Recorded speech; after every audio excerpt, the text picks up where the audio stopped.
Right, okay, so good morning and welcome everyone to the webinar, showcase and discussion on EU funded projects and opportunities hosted by us, Near Media Co-op. So my name is Paula Wiseman and I will be your host for the next hour. We're going to be discussing some of the EU cohesion policy and European structural and investment funds. And we're going to also be looking at sustainability, social inclusion, economic growth and development.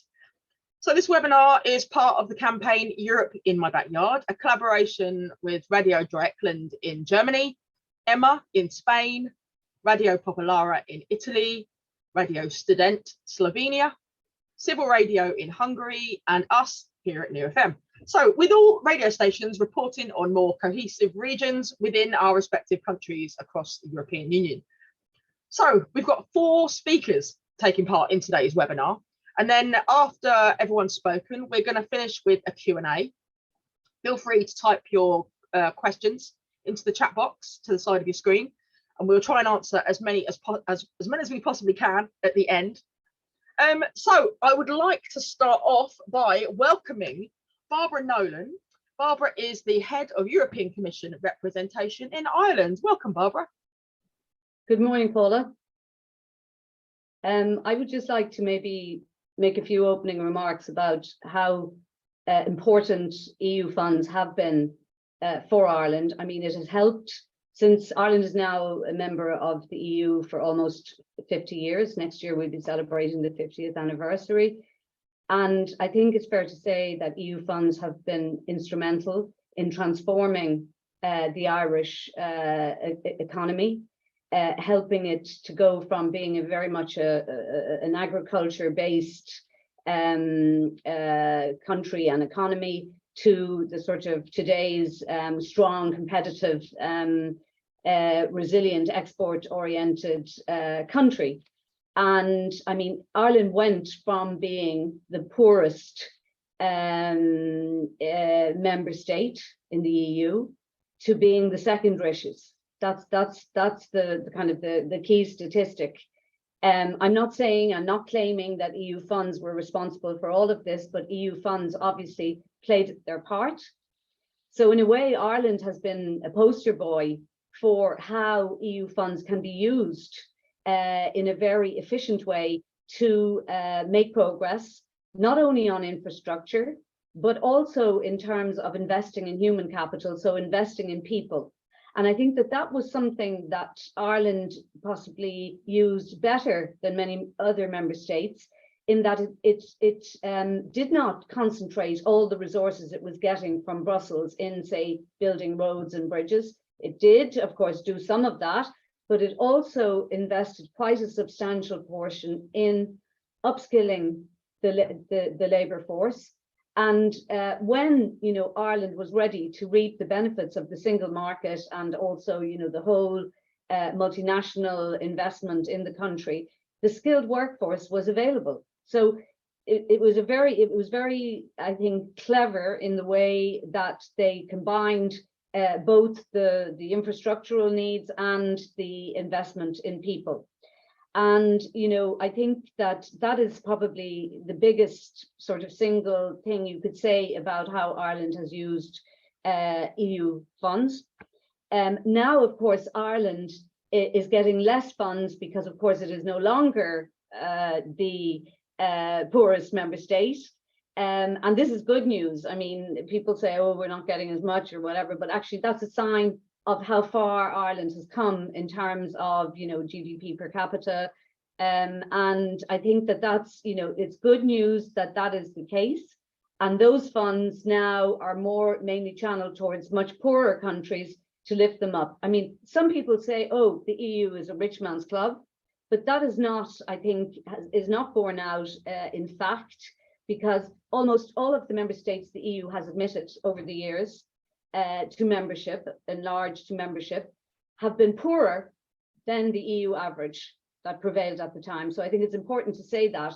And the whole philosophy of the EU is to lift up the standards across Europe, and to try to ensure that no region is left behind, no area, no country is left behind, and that we lift the average, we lift other countries up to the EU average, where that isn't the case. So I think the importance of the funds in terms of improving the economy, living standards, is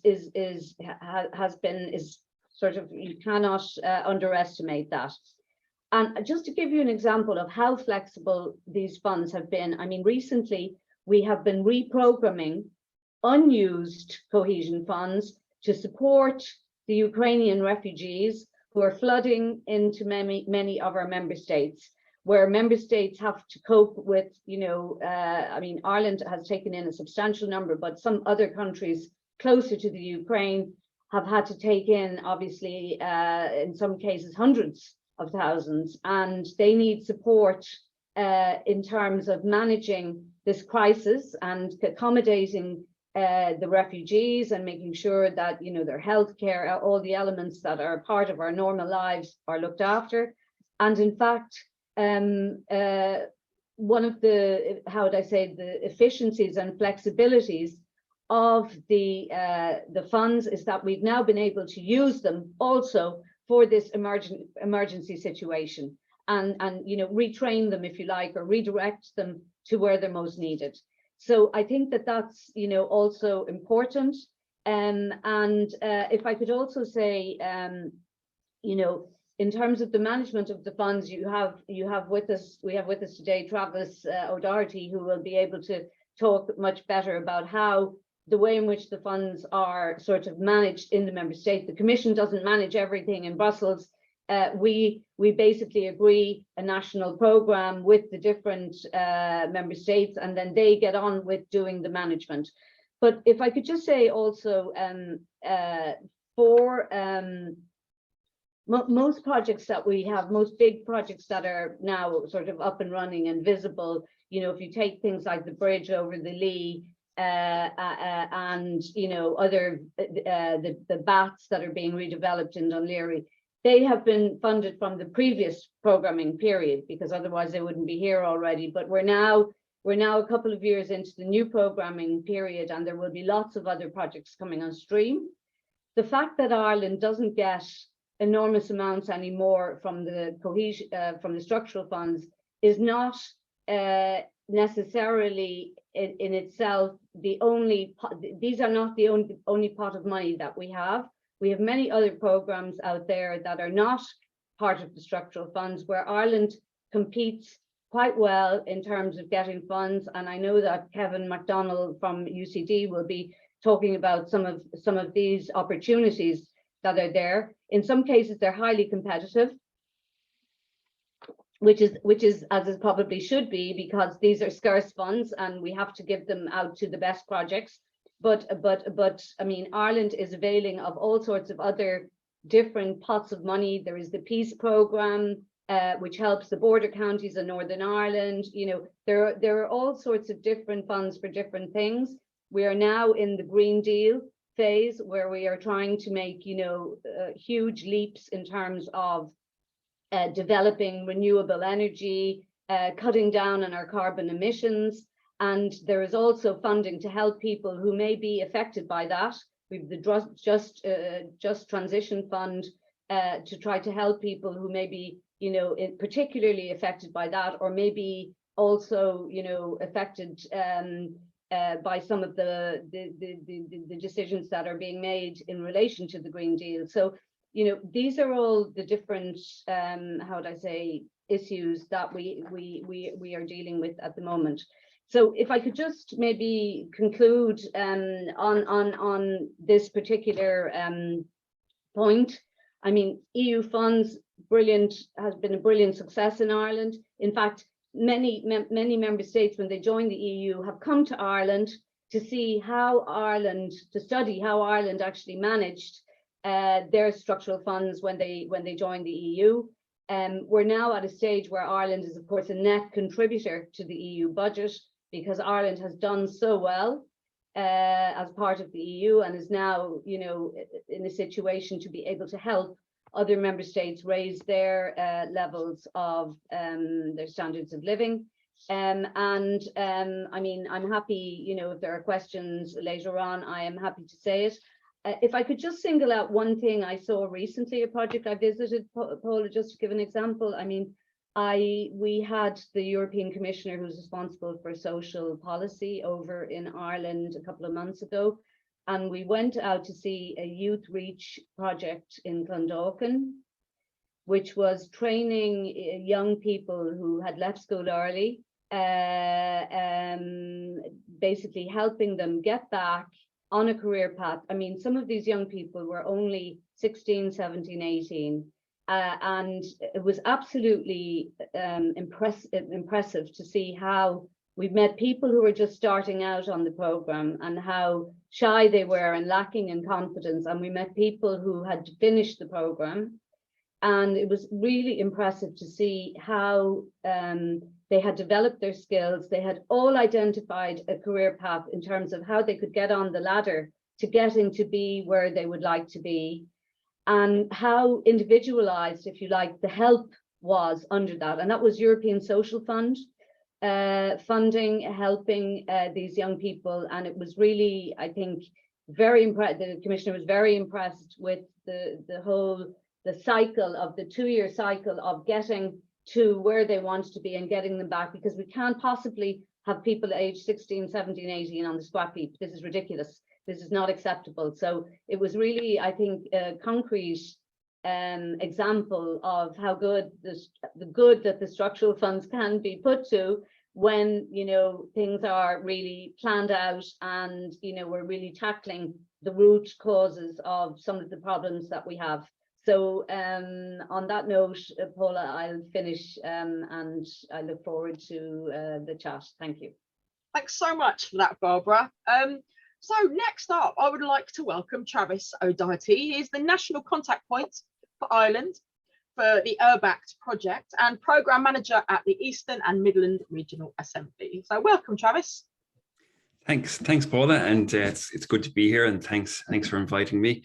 And so just a little bit of background first to introduce myself. So I work in the Eastern Midland Regional Assembly. We're based in Ballymun. We're one of 3 regional assemblies in Ireland, and I'm the research and policy officer, but I do the national contact point for this program called URBACT, all about integrated sustainable urban development. And just to kind of tie in, I suppose, in terms of the structural investment funds, there's 5 funds. And the regional assemblies are mainly concerned with regional development funding, ERDF. There's the social fund, the agricultural fund, the maritime fisheries fund, and the cohesion fund. But from regional assemblies point of view, it's the ERDF that's really our area of expertise. And within that, there's a few, the assemblies have regional operational programs. And also we're the contact point for a number of Interreg programs. And URBACT, of course, is one of them. I might mention, actually, there's a great resource for if you're looking for information on general Interreg funding streams, the Access Europe, this resource. It's funded by the Department of Foreign Affairs and the Wheel, and they provide a one-stop shop for access to information on EU funds. And so it's a great place to go as a first point of contact for information on EU funds. So just to kind of talk briefly about the Interreg funds, or Interreg, or also called European Territorial Cooperation, there's sort of 3 sort of Interreg A, B, and C, 3 strands of Interreg. There's the kind of cross-border programs that Barbara mentioned, the Peace Programme managed by the Special EU Programmes Body. There's kind of transnational programs, the Atlantic Areas Programme would be example, the Interreg Northwest Europe, Interreg Northern Periphery and Arctic, and the Southern Assembly and the Northern Western Assembly provide the contact point for those programs. And then there's interregional programs that cover all of Europe. So if you're Interreg Europe, URBACT that I'm going to talk about now, that's the program I'm the contact point for, and programs like Interact and ESPON programs as well. So, you know, there's a wide range of programs there.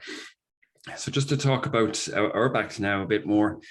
So URBACT it's all about integrated sustainable urban development. So it's very much the bottom-up approach. So basically you join an URBACT, they call networks rather than projects, and it's the bottom-up implementation. So you develop a group, an URBACT local group, that's tackling a certain issue in a town. It could be social issue, environmental issue, economic issue, and it's very much the bottom up. You get the local stakeholders on the ground. Local authorities are the primary beneficiaries of URBACT funding, and they set up a local group and they develop an integrated action plan that's very much from the bottom up. And there's a lot of resources provided by URBACT to develop that integrated action plan. You have access to experts within URBACT. And the URBACT Secretariat, it's managed centrally from Paris. The URBACT Secretariat are based in Paris. But when you join an URBACT network, the Secretariat provide lots of training and advice and guides how to manage network meetings, how to manage your communications channel. So there's a lot of training, and that's a big selling point when I promote the program in general, and I talk to local authorities and what's in it for them. And a big point is this funding, of course, but there's also training and capacity building for staff. So when you join an URBACT network, you also get to visit you'll typically have 8 to 12 partners across Europe, and it's a good geographical representation of Northern Europe, Southern, Eastern and Western Europe. So you get to visit all those countries typically over the lifetime of the project, which is about 2 years. So it's a great program. It's very interesting. There's a lot of Irish. I'll describe some individual projects in a while. So currently, as Barbara mentioned, we're in the 2021 to 2027 EU funding program, and this is the fourth URBACT 4, the fourth iteration of URBACT. And there's kind of 3 types of networks, but they all kind of follow a similar approach: action planning networks, implementation networks, and transfer networks. And they're all looking at similar things, but in different ways. Just to provide a little overview, that there will be a call for URBACT networks in October of this year, and that I can outline the kind of process basically of how you join an URBACT network and how a partnership is formed. So typically the managing authority will launch a call. So they'll produce a guide, terms of reference, and a website. So basically you can go on the website, you can post that I'm interested in joining a project on such a topic, and I would like to lead that project, or I would like to become a partner in that project. I'm looking for other partners. And then my role as a national contact point is to help find partners, help develop those proposals. So help flesh out the proposals and develop them. So if you're looking for partners in another country, I can contact my equivalent in that country and find partners and help you develop the proposal.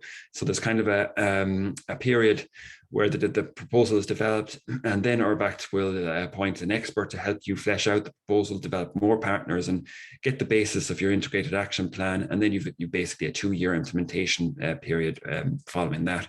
So it's very much guided. URBACT there, the Secretariat will help you, and I will help you as the contact point, develop a proposal, find partners, and guide the proposal, the project throughout.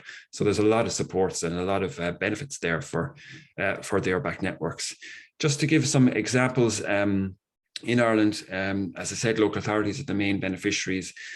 So one example, say the Playful Paradigm, that Cork were partners in this network funded by URBACT, and that used play as a means of achieving the strategic objectives of the local authority.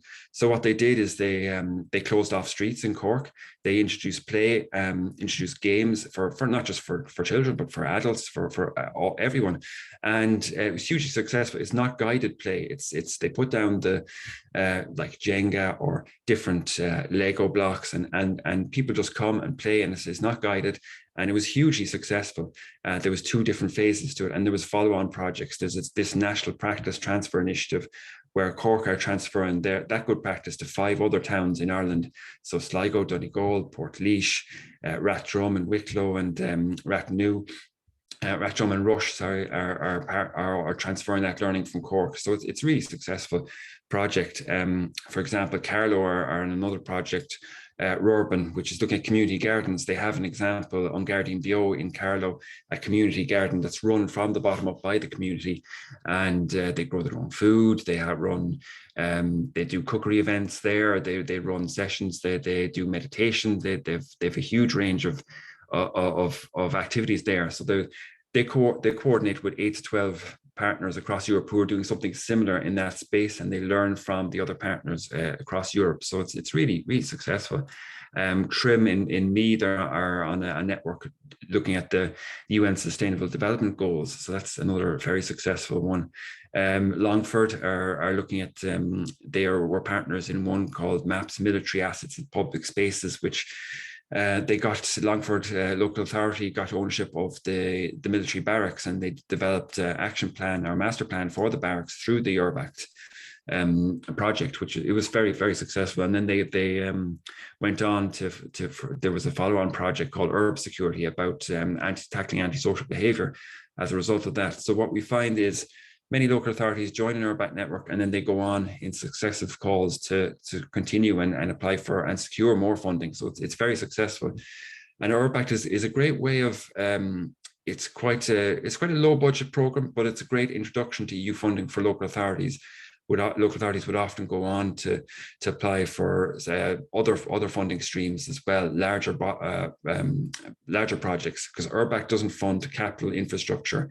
So many of the local authorities will go on to larger projects and use URBACT as a means of developing their expertise in EU funding. So it's very successful from that point of view as well. And URBACT, they run large events. So we recently in Paris in June, we had the City Festival. And this is events where basically all the URBACT networks come together and they get training, and there's sessions, you've politicians, you've interactive sessions, you can meet other partners, you can use the sessions to develop proposals. It's they're very good events, and there's a City Festival and an URBACT campus every alternate year. So it's very good from that point of view as well. So I'll be running an information day as well later this year around the URBACT call for URBACT 4, the call that will be launched in October. So that call will run from October to about December. And so that's an opportunity to find partners and develop your proposal. And it's a great opportunity. So I encourage anyone who's interested to contact me, or the URBACT.eu website is a good resource. And if you're looking for general information on EU funding, the Interreg.eu website is good as well. And as I mentioned, the Access Europe have that tool, which is the general one-stop shop for EU funding. So yeah, that's the main resources. And feel free to contact me as well. There's an URBACT Ireland webpage as well that you can contact me on, and if you have any questions about EU funding. So that's it really. I think that hopefully it'll give you an overview of what URBACT's about and what the regional assemblies do. Yeah, that's amazing, Travis. Thanks so much for all that amazing information. So next up, I would like to welcome Soumya Joseph. Soumya is the project leader for MyWow, Migrant Women Opportunities for Work. So welcome, Soumya. Thank you so much. Hello, everyone. Thank you so much for the opportunity, and thank you for joining in. I'm going to share my screen real quick, if that's okay. And here we go.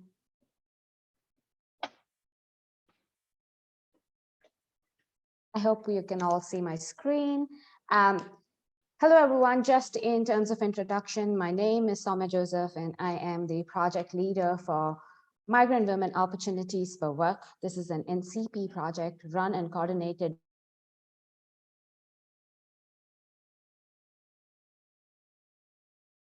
by migrant women for migrant women, funded by the for Employability, Inclusion, and Learning. Just to tell you a little about MyWow. MyWow was aimed to help migrant women to overcome specific barriers that they're facing during their job seeking process.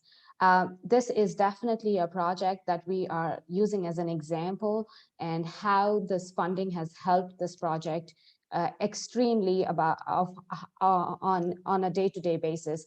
We are on our third year of the project currently, and we've had successful 2 years running in the project.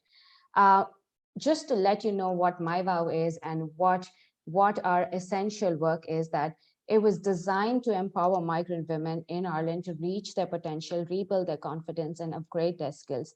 Essentially, this was a project to help migrant women in Ireland to launch or relaunch their career. And our general objectives is basically to promote gender equality and diversity in the Irish labor market, to reduce any kind of inequality that the migrant women are facing, to eliminate any kind of discrimination based on the Employment Equality Acts, and to increase awareness of the visible and invisible barriers that migrant women or migrant descendant women face during the process of getting back into the Irish labor market. Under this project, we have 3 different programs. First is our conversation. Second is our returning to workforce training. And third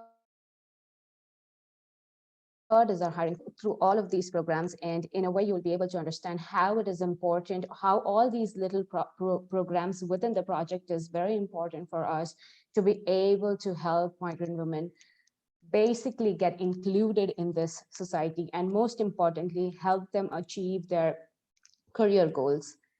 The returning to workforce training program, as Barbara mentioned before, that how skilling and upskilling has helped these youth. This is a very similar program, but our target focus is migrant women. So skilling and upskilling, I feel, is very, very underrated in a way. But I want to let you know that these little skilling training programs actually go a very long way for a lot of people, especially in terms of integration, social inclusion, in capacity building, in confidence building, especially if you're coming from a very different country and migrating to Ireland and trying to understand where to start from. So that's why we introduced something called the Returning to Workforce Training Program. It's essentially an employment training program run for 4 weeks, in which we cover the basics of communication skills that is very required in Ireland, the IT skills, everything about the employment rights that you need to know about the Irish labor market, and a one-on-one career coaching sessions. So essentially, our idea is to be able to equip you so that you can start looking for a job, start looking for a career that you would like to have. This profile of migrant women that I'm showing you right now on the screen is our year 2 profile. So if you can see, they're coming from 20 different countries and all over Ireland. And this is an online training program. So the online training program helps us to achieve, all the location problems, all the distance problems. They do not have to travel. And we also need to understand that we are catering migrant women, which means they have other responsibilities as well. So the online setup of the training program works really well for these migrant women. We have this training 4 times in a year. So by far now, we have completed 10 programs so far, and we are in our 3rd year, and we have 2 more training programs left for this coming year. And it is run, and within the 4 weeks, we just do twice weekly classes, and we try and see that we have a combination of a lot of things that is happening.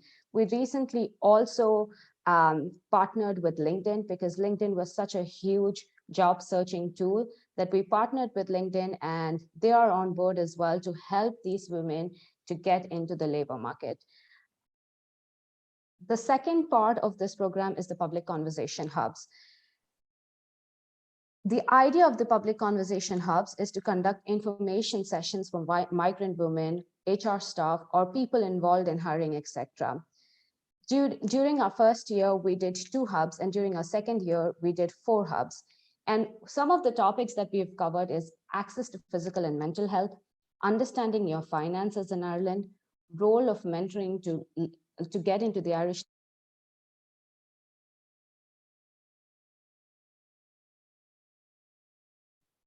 market, and access to 3rd level education. That we want it to be a one-stop place, so that you have all the information on different aspects of integrating into Ireland, and how to go about different things that migrants face generally when they reach Ireland. Just to let you know, we had 354 registrations and 113 people attending our hubs last year, and most of these hubs are also information sessions, are also uploaded on our YouTube channel, so that it is always available as a piece of information for migrants or migrant women to access. The 3rd program is the diversity training program. While we were designing this program, we realized that it won't be only enough for us to train the migrant women, but it is also equally enough for us to touch the other side of the spectrum, which is the recruitment side or the HR part side of it. So we designed a diversity training program in which we are actually trying to do a 3-hour training program for recruitment professionals and HR professionals to be able to help them understand the different barriers that migrant women face. What are the problems that is currently in the Irish labor market? What are the conscious, unconscious bias that is there in the market right now, and what are the solutions to have a more diverse workforce? And there are more, so that we can bridge the gap between employees and employers with respect to especially equality, diversity, and inclusion. And so far till our 3rd year, we do 3 trainings in a year, which means so far we have done around 8 trainings, and we almost have an average of 10 to 12 HR professionals or recruitment professionals. And the idea of this training is very, very simple. It won't be enough to just train the women to help them reach their potential, but we would also have to do a lot of training within the recruitment sector so that we can bridge the gap between employees and employers. We have different collaborations also within the project, and the idea of this collaboration also is to have more access or more network for these women to be able to enter the labor market, reach their potential, because most of the women that we have over here are coming from very many different backgrounds. They could be coming from an asylum seeking background. They could be coming from a refugee seeking background. They are coming here as dependents, single mothers. So there are a variety of women that we are dealing with right now. And it is very important to kind of push them to make sure that they not only get into the labor market, but they actually get into the full potential of the labor market. And that's why these collaborations are very, very important. We have collaborated with very many different organizations, from organizations that do specific training skills to organizations like private organizations like, say, Indeed, Oracle, LinkedIn, all these job seeking organizations. And we have had a collaborations where we create a referral system within them. So if any of the migrant women that are coming to us see that one of our collaborations have a job that they are suited for, they will let us know, and we will let our point of contact in that organization know, and we'll create a referral system for them so that they have an easy access through all these different organizations. And we are just growing in terms of our collaborations and stakeholders, so that we have many organizations under our umbrella, so that all the migrant women coming to us are able to reach out to all these different organizations in different fields. As part of the entire project, what we also did was the first ever virtual migrant job fair last year. We've always done job fairs, but this virtual migrant job fair was the very first in our organization. And we had around 10 different companies coming in together. And you can see in the likes of Indeed, Salesforce, Public Jobs, PayPal, all of these organizations were part of our job fair. And just to let you know that we had 356 registrations and around 178 participants and 10 different companies coming into this job fair. And this was the very first virtual job fair that we at NCP did. And it was very, very important for us to do that, because 2 years of COVID, a lot of people not able to get into a job that they would like to have. So this kind of helped them open their avenues and see what are the different ways they can get into it. We had also a couple of workshops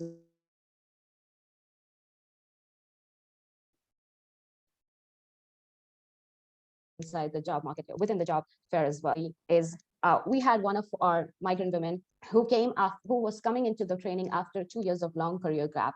And these career gaps can be very, very demotivating, very, very difficult for a lot of women. And I would want to quote, with all the permission, that she mentioned that it was hard to find interview opportunities as we were new to Ireland with non-EU experience.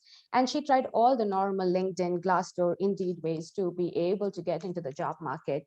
And she joined our training, and she was an exceptional student in the training. I would definitely want to mention that she did the training. While the training was happening, she applied for different jobs.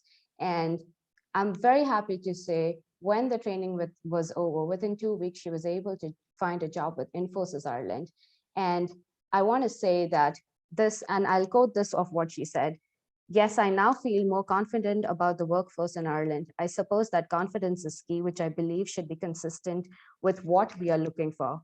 Profile rejections from companies can be demotivating in any circumstances, but the focus should not get deviated at any point. This is one main key which will help all the migrants start afresh." And that's how, that's how this training helps us to build our confidence, help us to build our skills, and also points us to. So I guess one of the things that I would definitely want to say is that the work we do here at MyWow is essentially very, very crucial to help migrant women just not able to find their job, but to integrate into the society, integrate better into the society with all the knowledge that they would require in their daily life, and to be able to not only get a job, but reach their utmost potential, because most of these women that come to us are graduates and they're very well educated. So it's our responsibility that we make the most of them in our labor market. And this is how the whole project is designed. I hope that is a good example of the funding that we're using within the European Social Fund. And if you have any questions and if you want to get in touch with me, please feel free. And thank you. Over to you, Paula. It's amazing, Soumya. You're doing some amazing work there. So now I would like to welcome Professor Kevin McDonnell from Farm for More. He is from UCD School of Agriculture and Food Science. So welcome, Kevin. How are you today? Thanks, Paula. Thank you very much for the introduction. I appreciate that. I appreciate an opportunity to talk to you about some of the projects that we have been involved with, certainly from the European Union point of view. So I'm hoping you can see that screen. I think we need to, yeah, that should be okay for you. Yeah. So as both Travis and Barbara were referring to previously, the European Union funds a range of different types of programs.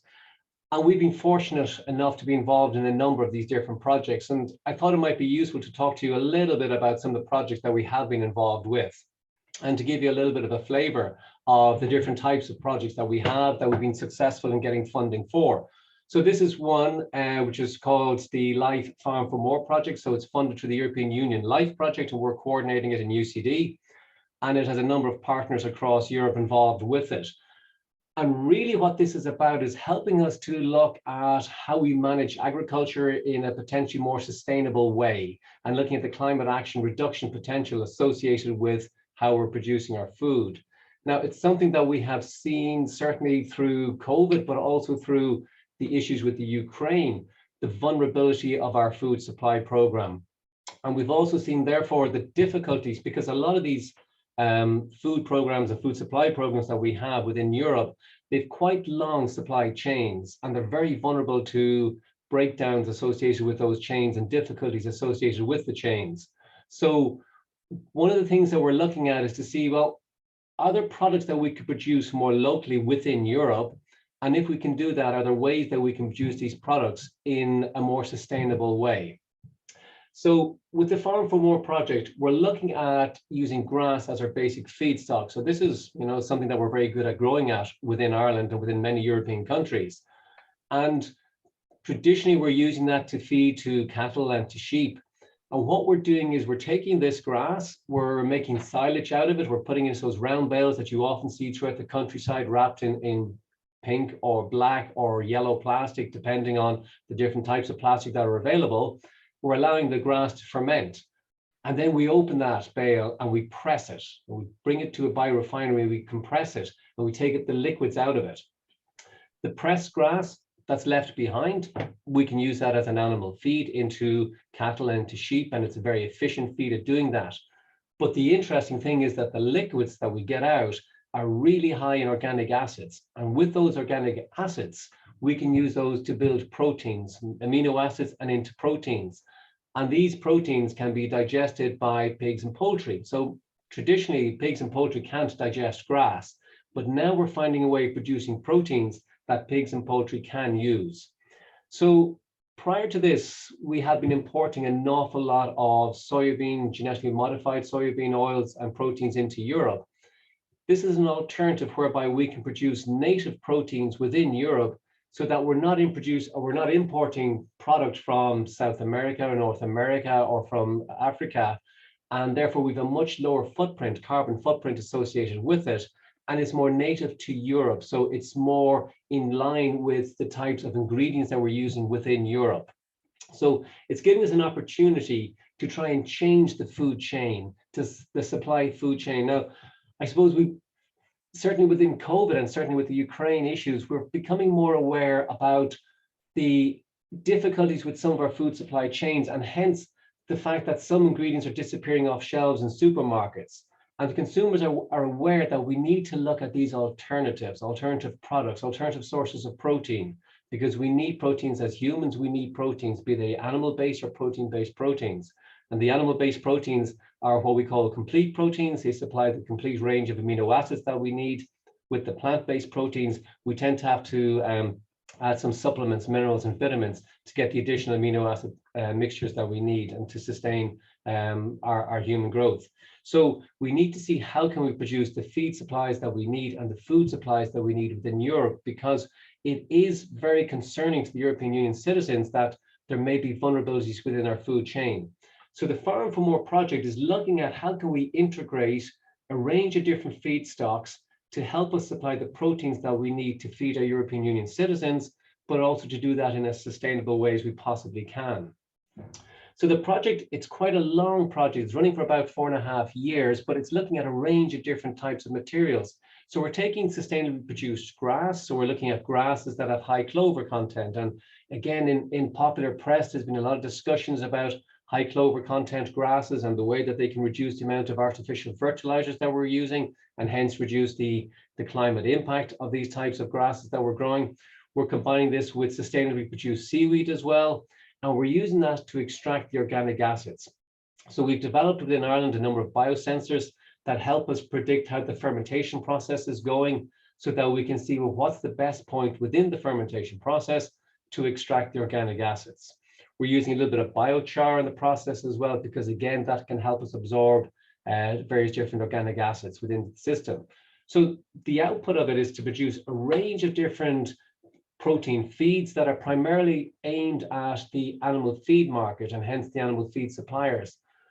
But within it, there are a few ingredients that potentially have the value of going into the human food market as a direct human substitute for protein, but also used in a range of different protein building blocks, for example, in food ingredients for a range of different both food ingredients, but also enhancers and stabilizers for food ingredients as well.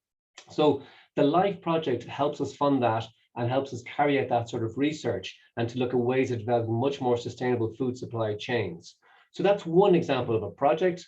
Some of the other projects that we're looking at, we have a new one starting, an EU crop gas project. So again, it's looking at sustainability of food production. It's recognizing that how we produce crops can have an impact on the environment. And we're looking to see, can we reduce the amount of greenhouse gas emissions associated with that crop production? So this is a project that we're a partner in. We're not leading this one. It's has a range of partners across Europe, but also outside of Europe. And this is one of the advantages of the European projects as well. They enable you to partner with countries outside of Europe and in America and in China and in Asia to help bring together cooperation on projects such as climate change, projects such as carbon management, which go beyond individual borders. So we're looking within these projects, this particular one, the crop gas project, we're looking to see if we produce crops in different ways, in different systems, will that have a positive or negative impact on the amount of greenhouse gases that we're emitting to the atmosphere?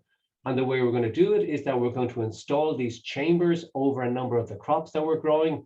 And we're going to look at the fluxes. How do the gases change as that crop grows throughout the season? And we'll take gas samples and we'll see how they change. So what you can see in the picture here, you can see a number of the chambers already in sight on some of the plots. And the lids are open to allow them to interact with the environment. But then when we want to do the gas sampling, we simply close the lids. We can extract the air from within those chambers and we can take gas samples from within it over a period of time. And as the crops grow, we literally build those chambers upwards, kind of like an apartment building. So you have 2 and 3 chambers on top of each other to allow the crops to reach their full height. So it's giving us an opportunity to see that across the entire life cycle of a crop, how did the gases change, the gas emissions that we're emitting to the atmosphere? How many, because we know as crops grow, as plants grow, they take in carbon dioxide, but they also breathe and they can release different emissions as well. So we need to see what's the balance of those emissions as the crops grow. How much carbon are they absorbing? How much carbon are they retaining? It is a net sink of carbon globally. So how much of that carbon is absorbed and retained within that plant? A lot of these projects we talk about, what's one of the important issues associated with it is being able to measure the effect and measure the consequence. So we have another EU project just starting in September. It's been led by a Greek partner. There's 15 different partners across Europe on it. It's called Divine. And what it's about is it's recognizing the fact that the data associated with all of these projects is becoming really, really important. And there's a whole economy being built around this data management and the data collection. And if you think about it, that makes a lot of sense, because the more you understand about something, the better the decision is that you can make about it, and the better chance you have of making the best decision for that outcome. If you think about growing a crop, you might think, okay, I put the crop into the ground and I manage it a few times throughout the year. But you take wheat, and that's what we get our bread flour from. There's over 120 different points that you need to make a decision throughout the growth cycle of that wheat plant. And if you don't have all the information, you might not make the best decision. So the Divine Project is looking to see, well, how could we capture information? How could we capture data all the way along that growth cycle so that when you make a decision, be it about a particular fertilizer to apply or a particular activity to carry out, are you making the best decision? And it's helping to bring together all of this information in a way that can use tools such as artificial intelligence tools to map weather and soil moisture, again, to help you make better decisions throughout that whole protocol. So we're going to look at using crops as an example within UCD. There's other partners looking at vegetables, they're looking at grapes, they're looking at cattle production as well. And we're going to look to see, can we have a common basis for collecting all of the information and to see how we might share that information to help make better decisions. I suppose one of the key things that's important to understand about these projects is that, as I think it was Travis that was saying, these are competitive projects. So once, as he mentioned, there's a call that will come out, there will be thousands of applications that will go in for that funding. And in order to be successful, you've got to be really good. You've got to have a very good consortium. You've got to really understand what your work packages will be about. You've got to explain very clearly what your project will do and how you get to achieve an outcome. Because we are using taxpayers' funds for funding these projects, we take this responsibility very seriously. And for the Commission, when they look at the projects and they look at the applications, they want to know that you will be able to deliver on your decision, that you will be able to deliver on the projects that you said you will deliver. So they need your track record. So within all of our projects, they look at the track record of the applicants, but what have you done previously? So for example, we have lots of projects where we've looked at digital health, we've looked at crop health, we've looked at soil compaction models. And these are projects that we currently have ongoing. They're funded by national funding organizations. And that builds our track record so that when we go for the European Union money, we can show that, actually, guys, we've done this before. We know what we're doing. We will be able to deliver successfully on the projects, and therefore you'll have a successful outcome to the funding. And also a big part of it is that we know we've got to collaborate with our partnerships, both nationally and internationally. So you build linkages, and you build linkages across a range of projects. So even some examples of projects that are funded both nationally and internationally. We've a heritage barley trial that looks at 147 different old types of barleys across Europe and says, well, actually, which ones could contribute to disease potential in the future?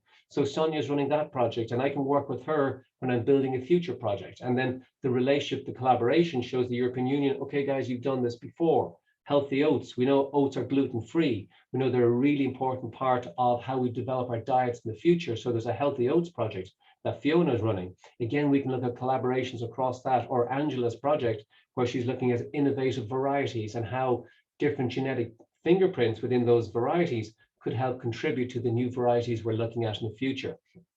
So showing partnerships, showing linkages, showing the fact that you have a track record in doing these things helps you get into that top 1 or 2% that you need to be in order to have a successful project. So the money is really important that we get from the European Union. And it's important that we show a significant degree of responsibility with how we'll undertake our projects and how we deliver on these projects as well. So that's just a really quick overview of some of the projects that we have running at the moment, Paula. So I don't know if anybody's any questions on that, or is there anything that you want to ask about those?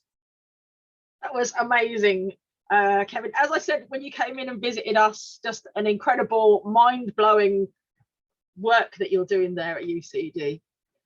So I'd like to now welcome everybody back into the room, into the webinar. Okay, so we are now going to go to some questions. Let's see what questions we've got. So we've got one from Guillaume from Emma RTV in Andalusia in Spain for Barbara. So all of them, he's the coordinator of the European Backyard project in Spain.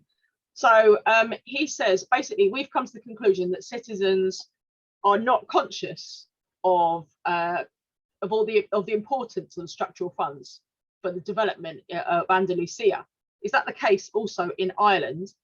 And he's also asking, do you think it's a communication problem, and what could be done to increase the interaction between the EU and its citizens? Sorry, lot of questions there. Well, I think I touched on this a bit, that people maybe aren't aware that what things being funded are actually being supported by the European taxpayer, if I can put it like that, and that it is a sort of a European and it is European support that's making a lot of these things actually happen on the ground. However, I do think there is a difference maybe between Ireland and Spain at this stage, because Spain is still a major recipient of, for example, structural funds. I think when Ireland was in that situation in the past, I think people were aware that Europe was indeed funding all of this, if you like, progress in terms of infrastructure and training opportunities. And so I do think that there was much more awareness. I think now we have a different problem, which is that people aren't aware that there's still quite a lot of funding opportunities out there, that just because the structural funds have been reduced for Ireland, I mean, there still are structural funds. I think there's about $1 billion over the current financing period. But that there's many other things, and that's what I think the value of this webinar today, with Kevin and Travis and Soumya mentioning specific other, well, in Soumya's case it's social funds, so it is the structural funds, but I mean that there are other funding opportunities out there available, so that the money hasn't dried up. Actually, there is still money for certain types of things, and things linked to the Green Deal. I mean, Kevin mentioned projects that would come under that kind of broad umbrella. I mean, obviously that's the big challenge for us, leaving aside obviously the war in Ukraine, but I mean the big challenge is of course to meet the targets that we've set in terms of decarbonisation.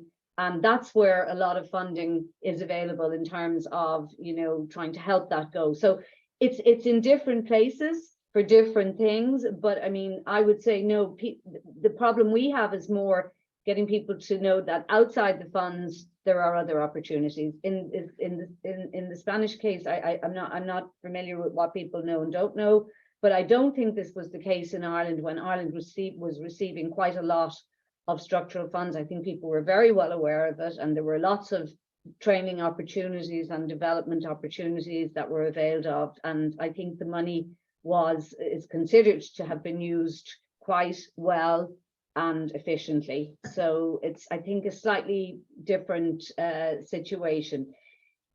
Increasing interaction between the EU and citizens. I mean, we have many different, ways of doing outreach. I mean, part of my job as head of the European Commission here is we do quite a lot of outreach. So as I said, when we have a commissioner in town, we try for them not just to meet the ministers and, you know, meet sort of official Ireland. We also try to invite in stakeholders in particular areas so that they get a chance to hear about what's happening on the ground. So for example, if we have the Commissioner for Energy in, we get in all sorts of different stakeholders in the energy field so that they can hear that.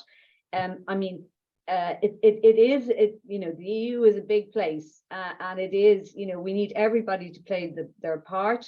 We also have, apart from my office, we have Europe Direct Centres, which are linked to the libraries in certain parts of the country, which give out information about the EU and try to encourage people to learn about opportunities in the EU.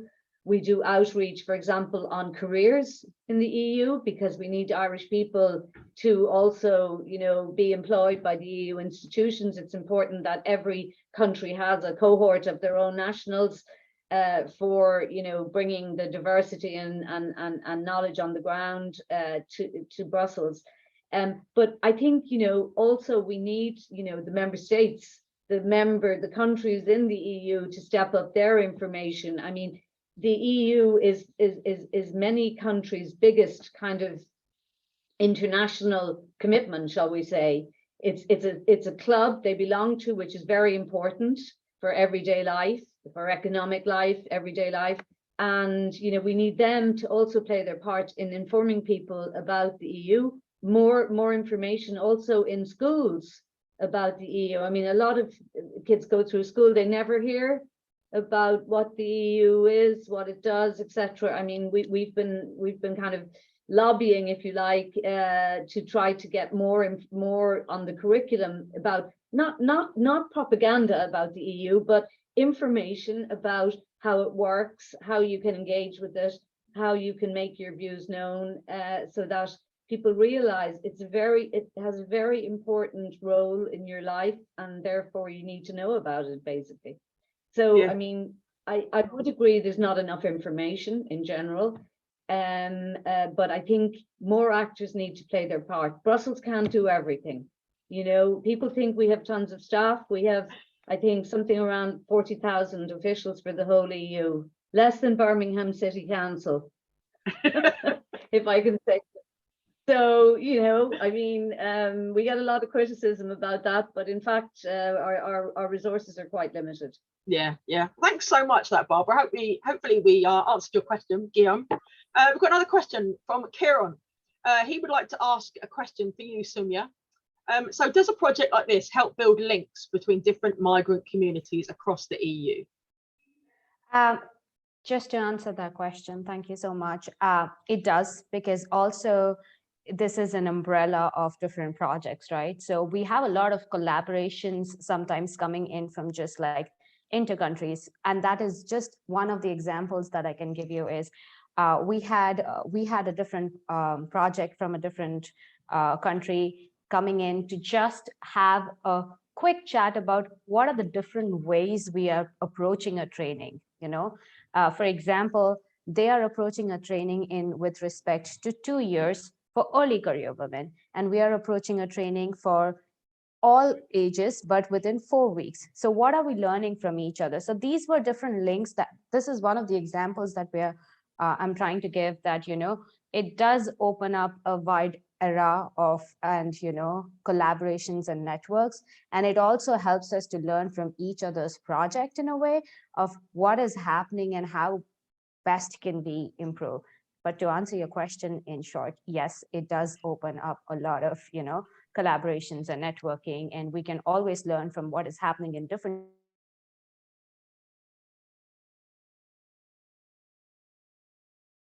communities, but also just, you know, there is a specific approach. So while we can learn from each other, but also it is mostly like we need to see what is the best approach that goes for our particular community that we are dealing with.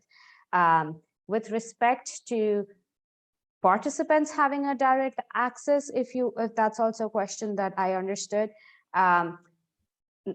I would say that it's via us, it's that they would have access, but if they need any kind of help or support with respect to it, that's also something we can always do. So just to answer your question in short, yes, we do. And it does help us to have a wide range of network and collaborations. And that's how actually essentially people find out about us, that we come under the European Union Social Fund projects, and what are the projects that the ESF is doing and how can we cross collaborate. Also, it's something that Kevin said as well, that cross collaboration is so important as well, because it helps us to learn off from each other and take each other's example, etc. So it's all about networking, isn't it? At the end of the day, just networking with all these different branches. It's just such an invaluable resource. So right now we've got a question for you, Kevin. So is there one thing that you would like to see change to help improve food security and sustainability? Just one thing to change. Okay, Paula. I think if consumers were aware of the place of origin of their food, that might be interesting, because these really complicated supply chains mean ingredients can come from many thousands of kilometers away. And I think if, as a consumer, we were to have more of a focus on native supply, native within the entirety of the European Union, and look at what's available to us, then I think we've the greatest opportunity to protect our supply chains. So that would mean looking at both the availability of them, but also the seasonality of some of our supply ingredients as well. And I think so, I'm conscious of time, so just to make, if people were aware of product of origin, like where is it coming from, and maybe recognizing that the use of native or local ingredients could become really important in making our food supply more sustainable. Yeah, it's become quite important to people, hasn't it? Knowing where food comes from, how far the food has traveled, even, you know, to get. I think so, because every time you're moving ingredients, they become very vulnerable to a break in the supply chain, be it a transport, a refrigeration, a distribution issue somewhere. It becomes really vulnerable, and that has quite a knock-on effect, as we've seen. Yeah, thanks so much, everyone, for answering those questions there. That last one came in from Alan. So now I'd just like to ask all of our speakers today, can each of you mention one personal impact that you've experienced by taking part in a European project? So let's start with you, Barbara. Well, I haven't actually taken part in a project myself, but I have, you know, one of my previous incarnations in the European Commission was I was in charge of the Erasmus program, which I think is one of the big success stories of, if not the biggest, of the European Union. I think it's been an absolutely transformative experience for many young people. And the great thing now is it's not just about graduates or, you know, the sort of the higher end, if you like, of higher education, but it's an opportunity now for young people to go abroad if they're doing an apprenticeship, if they're doing work experience. I mean, it's open to everybody now. And I think really it changes people's minds, lives, everything. This whole experience of being abroad and meeting people from other countries and other cultures, etc. So, I mean, I think for me, that is the biggest single, how would I say, success story that the EU has produced, that has really, I think, had a big impact on people's lives. Yeah. So let's go to you now, Travis. Yeah, I might mention we're involved in a network called Encore Environmental Conference of the Regions of Europe, but it's there's a program called TIEX that funds kind of networking events. So you can apply for TIEX if you want to run, say you want to run a workshop around something like circular economy or digital services, and you can apply for TIEX and you can get experts to come together and discuss that topic, and TIEX will fund and find experts for you. But through the Encore network, we got to visit really and network with a lot of partners from all over Europe, but it's in different regions, that kind of more peripheral regions. So places basically that you wouldn't normally visit outside of capital cities, like we were in Finland and in areas that are more remote, and in Germany and in the Netherlands. So I got in Spain. So we got to see and visit and meet people from these regions that you'd never normally visit on your holidays, and that was an excellent experience. So That's my Yeah, example. yeah, it's all networking, isn't it? It goes back. Everything goes back to networking at the end of the day. You know. Yeah. Let's go to you, Soumya. I think for me, the impact is also pretty much personal because I'm a migrant in Ireland. So just to see the amount of help and support that there is within, like, you know, the if I see a greater scheme of things, this support makes so much of a difference to a lot of people. And just to see, including me, like just to know that there is a European Social Fund helping migrant women to integrate, and which means they have our backs in a way, you know, because Yeah. they want us to succeed. They want us to, you know, go forward. And that is very, very powerful and helpful in a way, because I've seen a lot of participants that come into our program just go out so confidently, knowing that, you know, they can do this, they can be somewhere at a new environment, because a new environment can be very challenging, to be honest. Yeah. And a new environment can be very, very stressful, challenging, all of those things. And just to see that there is a whole network of support for them, kind of cheering them up to help them achieve their full potential, makes a lot of difference. Because let's also bear in mind that we have people coming from extreme circumstances. We have people coming in from war-torn areas like Afghanistan and Ukraine.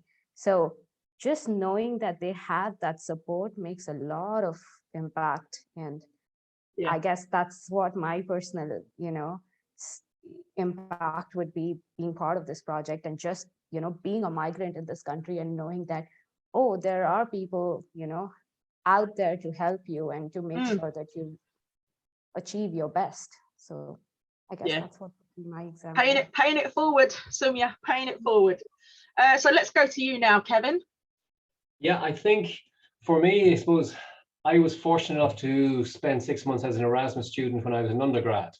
And that really opened my eyes to what Europe was all about. As a student, then you're living with a family and you're learning from them and everything associated with that. So that's been excellent. And that, I suppose, really started my relationship with the European Union per se. So since then, all the projects have been about building relationships, partnerships, linkages in the four corners of the Europe. And I've been lucky to be involved with a whole load of projects, including the Erasmus one subsequently in the Middle East as well, where we're helping to build educational awareness programs in Middle Eastern states as well. So it's been an incredible opportunity within Europe. And I think for anybody, if you experience it once, you'll want to try to keep engaging with it again. So I think for anybody who's out there, try to get involved with it, because I think it is really an incredibly enriching experience to be involved with the European Union project. And certainly for me, from the early stages that I was first involved with, it's made had a lasting effect,